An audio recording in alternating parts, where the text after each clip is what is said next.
Hi friends, ఈ రోజున మీకు ఒక విషయం చెప్పాలని ఆశపడుతున్నాను.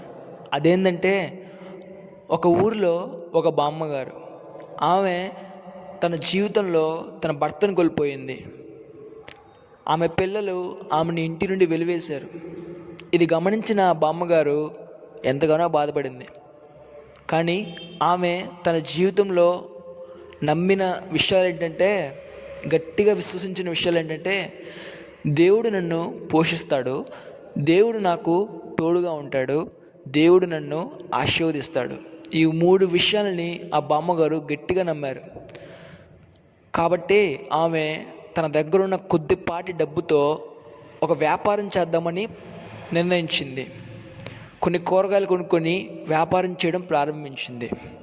దేవుడు ఆమె కష్టార్జితాన్ని గొప్పగా ఆశీర్వదించాడు. ఆమె వ్యాపారాన్ని గొప్పగా ఆశీర్వదించాడు. ఆమె ఆ వ్యాపారం ద్వారా తన కాళ్ళ మీద తాను నిలబడగలిగింది. ఆలోచించాలి, ఆ బామ్మగారి దగ్గర నుండి మనం అనేక రకమైన పాఠాలు నేర్చుకోవచ్చు. అవేంటంటే, పాయింట్ 1, మన జీవితంలో మనం అనేక రకమైన సమస్యల గుండా వెళ్తుండొచ్చు.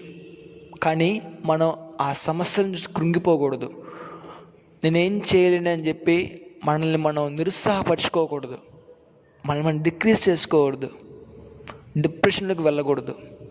పాయింట్ 2, మన జీవితంలో దేవుని మీద బలమైన విశ్వాసాన్ని మనం కలిగి ఉండాలి. దేవుడు నన్ను పోషిస్తాడు, దేవుడు నన్ను రక్షిస్తాడు, దేవుడు నాకు తోడుగా ఉంటాడు, దేవుడు నన్ను ఆశీర్వదిస్తాడు. ఈ విషయాల్ని మనం గట్టిగా నమ్మిన వెడల ఖచ్చితంగా దేవుడు మనల్ని ఆశీర్వదిస్తాడండి. మరి మనం నమ్ముతున్నామా? ఇవాళ ఆలోచిద్దామండి. ఆ బామ్మగారు ఈ విషయాన్ని గట్టిగా నమ్మారు కాబట్టే దేవుడు ఆమెను గొప్పగా ఆశీర్వదించాడు. మరి మన పరిస్థితి ఏంటి? దేవుని మీద విశ్వాసాన్ని బలంగా కలిగి ఉన్నామా, లేక లోక సంబంధమైన వాటిని చూసి భయపడుతున్నామా?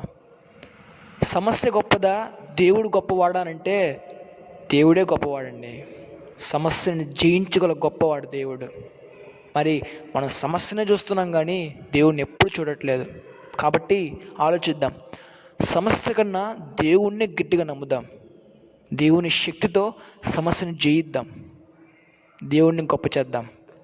మీకు ఈ యొక్క వీడియో నచ్చినట్లయితే లైక్ చేయండి, షేర్ చేయండి, ముందుగా సబ్స్క్రైబ్ చేయండి. Thank you.